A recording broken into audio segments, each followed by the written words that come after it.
how to make permissible for women scuba diving or enjoying the beach with the husband. As I'm a Muslim, I'm trying to resist myself from all haram activities and preserve myself for my wife. And I want to enjoy the beauty of earth and hang out with my wife at many places. This was the second part of the question, which I think I missed replying. The second part of the question was that how is it possible to make permissible for the woman to do scuba diving and enjoy the beach with the husband, and he likes traveling and he likes to stay away from the haram activities that he can make possible for his wife, and he wants to enjoy the life and hang out. What is the solution? As far as scuba diving is concerned, it's very much possible that even women can do scuba diving. Number one, scuba diving, you have to wear the complete suit. When you wear the scuba diving suit, that itself is hijab. Complete body is covered, mashallah. So when you're doing scuba diving, but naturally if you're not an expert, the only care that you have to take is that see to it that when your wife is doing scuba diving, you have a lady who's a trainer. When you are going for scuba diving the first time, you take a gent who's a trainer. But if your wife is there, see to it that it's a lady trainer. If both are going together, you pay a little bit more money and get two different trainers. But one trainer can take care of, 4, 5, 6 people. So you have two trainers together, so that your wife has a lady trainer, you have a gent trainer. And in scuba diving, first they show you the signs, etc. And as long as you take care of the hijab, it's very much possible. The only care here is taken that you have a lady trainer, and then they show you the signs. To go up is like that, to come down is like that, and what you have to do, how you have to take the cylinder which is there behind your back, and how do you take the nozzle where you put in the mouth. And there were a few occasions that, mashallah, me and my family did scuba diving. I remember we had gone to Maldives and we did scuba diving. Even in Malaysia, we did scuba diving. It's a very good, mashallah, it's good enjoyment. So there's nothing wrong in women doing scuba diving as long as they take care of the hijab. See to it, it's a lady trainer, and you're properly and your complete body is covered. So there's no problem at all. I don't think so. What is wrong? A woman also can do scuba diving if she wants to see the life, which is one of the things which is beauty. If you really go in the scuba diving, the level, first level, second level, the more deeper you go, the beauty that you see, it really, which of the favors of Allah subhanahu wa ta'ala will you deny? And you see the life underwater, the beautiful colors, the corals, the fish, the sea life. It's an experience which I would advise that if Allah gives the opportunity, you should not miss it. The life underwater is a different world altogether. Of course, it's a bit scary. You get scared to go. But if you, inshallah, you just take the advice, take the training, it's very simple. It's very safe as long as there's a proper trainer. So there is no restriction why a Muslim woman cannot do scuba diving. Coming to your second part of the first part of the question, that how can you enjoy with your wife on the beach?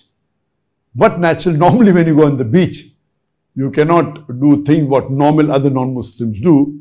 The beach where it's not Islamic. So my advice to you would be that if you want to enjoy with your wife on the beach, see that it's a secluded, secured beach, otherwise it's difficult. And I remember in the year 2016, when I was officially called by the Terengganu state, that's in Malaysia. In 2016, I was invited by the Chief Minister of the Terengganu state, and that is before I did hijrah to Malaysia. He met me in Korea in 2015, December, and he invited me. And in April 2016, I came as a guest of the government. There when I went to Terengganu, many people said, Terengganu has many beaches, and one of the best beaches is Redang, but you cannot go there. I said, why can't I go there? Because there are foreigners and they're obscenely dressed. So I said, okay. Then if they're obscenely dressed, of course we cannot go.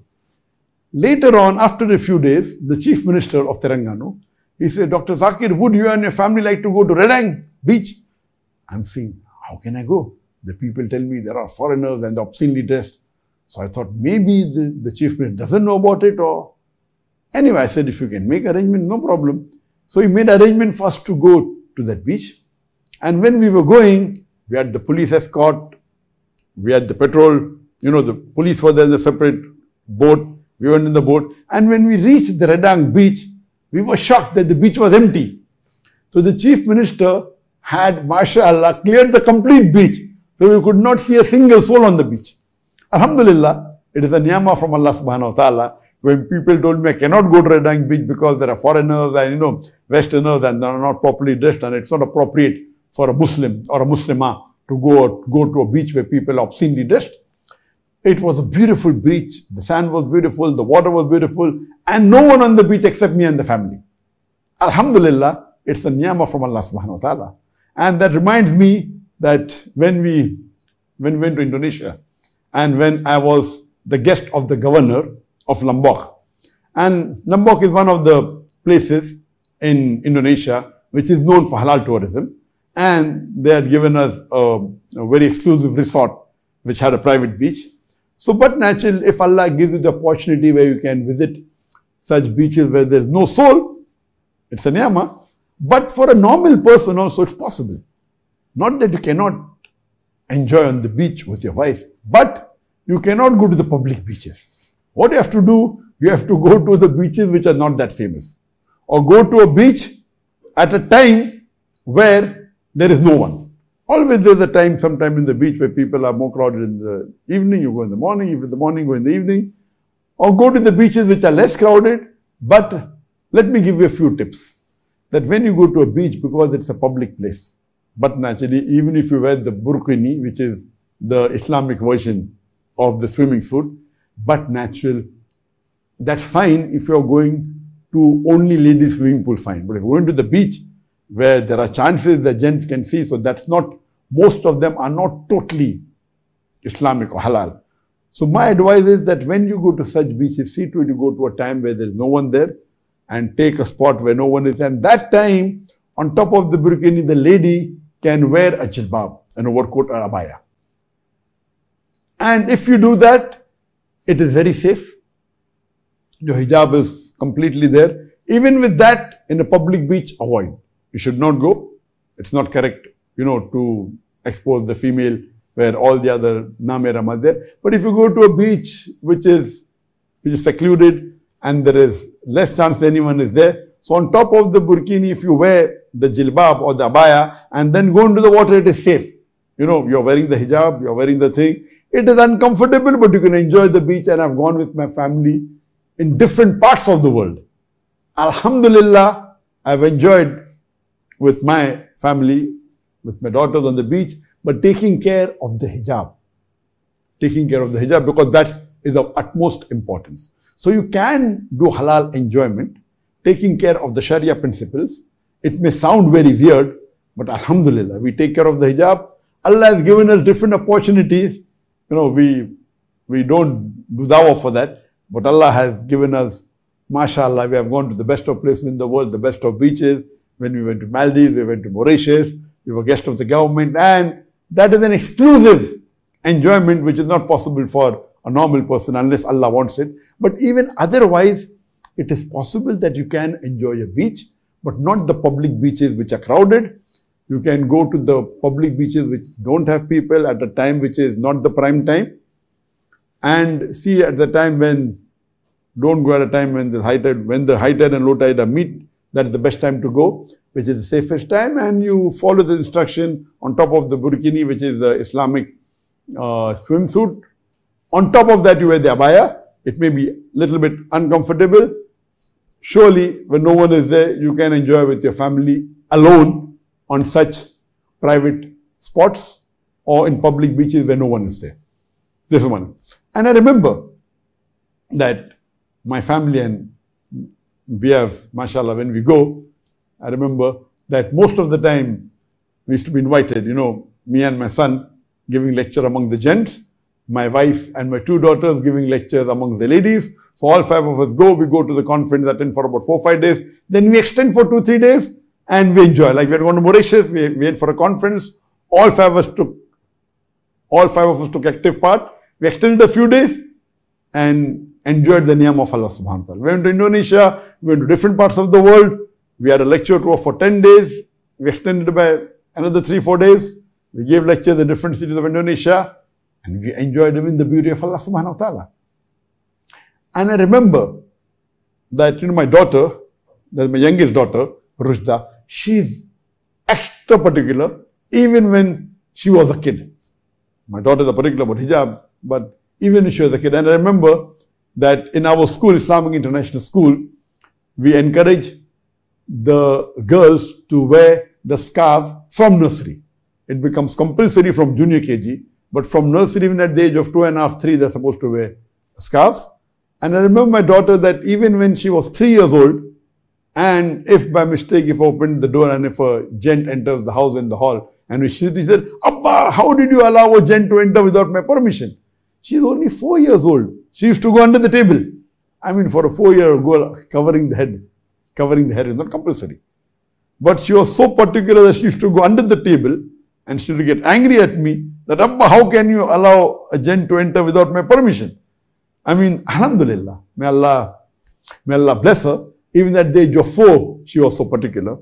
And I remember that, me and my family, we love the nature. We love going to waterfalls.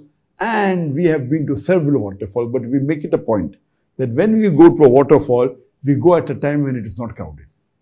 When we don't have any other tourist. And at that time, when there's no one in the waterfall, the water is falling and the pool below the water is there. So the hijab is much more maintained. So besides they having the Islamic swimsuit, on top of them, they always wear the abaya. We never know it's a public place and there's no one there, but suddenly someone may pop up. So if you are going to public places, in spite of wearing the Islamic swimsuit, there's no one there, me, my son and my daughter are there, there's no one else. We go in the waterfall and my daughter Rujda, she wants to jump from a height, climbing the rocks.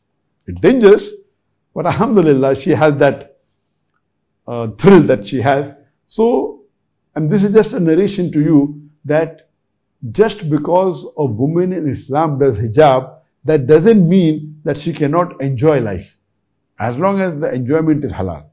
And I remember that when we had last been to USA, that was in 2009, and my youngest daughter Rushda, she was hardly about 9 years old, or maybe 10 years old. And we went to the 7 flags, and there was bungee jumping. And bungee jumping, we have to, the height was something 450 feet. It was one of the tallest bungee jumping there. And she asked me, Abba, can I come? And I was 100% sure that she won't be allowed. I said, go and ask the person in charge. If he allows you, you can come. And I was shocked that she was allowed. Normally there's a height factor that only if you reach certain height, you'll be allowed. And she was very shocked. And the person in charge said, yes, you can go. And that was one of the most difficult times. I like thrill rides, but I thought that 100% should be refused. And the person said, yeah, you can go. So I, my son, and my youngest daughter Rushda went to bungee jumping. And imagine we had to pull the string. And I was very scared that this young girl of 9 years old, and if something happens to her, who will be to blame? Me. So somehow or the other we pulled the string. I mean, my son had the string. He pulled it and we came down and went on top. It was a very high bungee jumping. And then I realized that all these thrill rides that are there, if they allow someone to do the thrill ride, they take the precaution. But natural, they have some rules and regulations, they have some precautions. So in this way, mashallah, we have gone to thrill rides, to roller coaster, bungee jumping. And also remember that we had gone to Dubai and we wanted to do skydiving. So we said, okay, let's go for skydiving. Again there, in skydiving, you have someone you have to jump with. So can a lady do? Yes.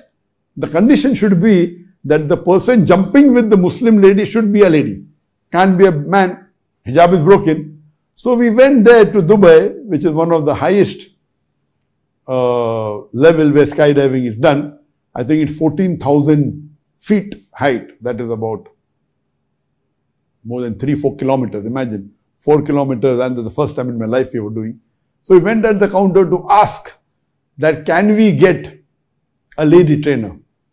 And alhamdulillah, the owner there, Masha, recognized us and he gave all of us complimentary. I remember it was more than 4,000 dirham, more than $1,000 for one jump. And he gave all of us complimentary and he arranged lady trainers. So there are lady trainers also. Normally they have ladies and gents, and many a times it is opposite sex, and they don't take care that ladies for ladies and gents for gents. But I insisted that for my family members, and I had my friend who had family members. So the ladies had ladies jumping with them, and me and my son, we had a gent with us. It was a wonderful experience. It was like, we are going at 250 kilometers per hour driving a motorcycle. We were falling at the speed of, I think, 250 kilometers per hour. It was an experience. In few seconds, we cover most of it. And then the trainer pulls the parachute and we come down. And along with us, there's another person jumping who does the video recording. In my case, when we jumped from the plane, it requires guts to take the step forward, or someone pushes you from behind. When we jumped, the trainer who was with me, he happened to be a Westerner. You're the white Westerner. And he said, Dr. Zakir, I accepted Islam after watching your videos. So it was an honor for me that alhamdulillah, the trainer with me who was there, he accepted Islam after hearing my videos. Alhamdulillah, Allah subhanahu wa ta'ala gave him hidayah. But the person who was doing the video recording, his video camera did not work properly. So when we landed, I was very happy. It was experience. He said, Dr. Zakir, can you jump with me again? I said, again? I said, why? Because my video didn't work. I said, good. I'm getting a complimentary second jump. First jump was complimentary. The second jump is, and again after a few minutes, we went into the plane. We took off and we had the second jump in Dubai. At the Palm Jumeirah, you can see the whole of Dubai from top. It is a wonderful experience. I know many people would not want to take these daredevil jumps or rides, but alhamdulillah, me and my family enjoy. So you ask this question, can scuba diving be done? Can you enjoy on the beach? You like going out, hanging out? Can you? Of course you can. But naturally, Allah facilitates. So just to let you know, I'm giving the personal experience of me and my family, that mashallah, to show that all in the family are dais and dayas, me, my wife, my son, and both my daughters. All 5 of us, we have traveled to umpteen number of countries all over the world, just for sake of dawah. And while doing dawah, Allah subhanahu wa ta'ala gave us the opportunity to enjoy life. We have done in the water jet skiing. We have done a variety of sports in the water. And believe me, all of it, most of it, even my daughters take part, even my wife. And alhamdulillah, we see to it that we take care of the Islamic hijab. We are very particular about it. So just to tell you that that doesn't mean that because Muslimah, the Muslim woman, because they are in hijab, they cannot enjoy life. They can, but we have to take precaution. As long as it doesn't break any rule of the Sharia. Many times we think that it's not permissible to enjoy. Of course you can enjoy. Alhamdulillah, my children, I have trained them to sleep on the floor, to sleep in the worst of places, and Allah has given the opportunity to sleep in the best of hotels. The 5-star hotel, the 5-star deluxe, the 7-star, the 10-star, whatever you want to call it. Allah has blessed us. We don't do this, but Allah subhanahu wa ta'ala has blessed us. I always tell that a dai should have the least requirements. We see to it that we request. Initially, when we started dawah, we always requested that we want an economic class. And after a few years, we made it a point that we bear the cost of all our travels. So it's always mentioned in the invitation letter when we accept anything that we will take care of our flight tickets and our accommodation unless someone forces accommodation. But there have been times that mashallah, many of the fans, they have sent their private jet planes. Imagine we tell that we should be simple, we want to travel in economy class. Allah has given us where we can travel in business class and first class. But we prefer saving the money and spending it on dawah. But Allah has given us the opportunity that several times we have traveled in private jet planes. There was once one of my fans, when he sent his private jet plane, and I told him that, why are you sending a private jet plane? I would prefer travel in a normal economic class, and the money that we save we can spend on dawah. He said, I normally send my plane for celebrities. Can I get more sawab than sending for a da'i of Islam? I mean, that was his way. Alhamdulillah. So Allah has given us the opportunity. And that is the reason Allah say that if you want this dunya, Allah gives you this dunya but does not give you akhirah. If you strive for akhirah, Allah gives you akhirah and dunya. I doubt there may be few people in the world who have enjoyed the beauty of the world so much, like Allah has blessed us. هَذَا مِنْ فَضْلِ رَبِّي. So just to tell you that, mashallah, we do it for sake of Allah, we do it with a pure niyyah. That your intention should be pure. Your niyyah there should be ikhlas in your niyyah. And if you do with this, you do it for akhirah, Allah gives you akhirah and a dunya. Believe me, we do it only for sake of Allah. We travel thousands of kilometers for sake of Allah, and Allah, inshallah, will give us best in the akhirah, but He has even given the best in this world.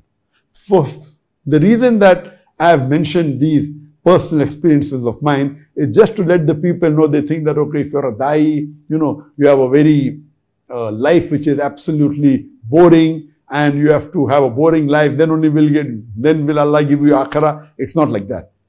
I doubt anyone has enjoyed life so much like the way me and my family has done. All the halal enjoyments, mashallah, with the thrill rides, with the best of things in life, mashallah. But our main niyyah was dawah. We did it for akhirah, we did it for Allah, and Allah has given us the best in this world. We did hijrah for sake of Allah, and Allah has given a better life for us in Malaysia as compared to what we were in India. So we do it for Allah subhanahu wa ta'ala, and Allah gives us multiple times more than we ever desired. So this answer was to your question, brother, that can women do scuba diving? Can you enjoy with your wife on the beaches? Can you go out and hang out? But please be careful that whenever you do all these things, see to it you do not break any of the rules of the Sharia. See to it that you maintain your hijab and don't compromise on your hijab. If you have to compromise on a hijab, you better don't do that thrill ride or don't do that thing which is thrill. See to it is secure, and inshallah Allah will give you the best in this world as well as in the akhirah.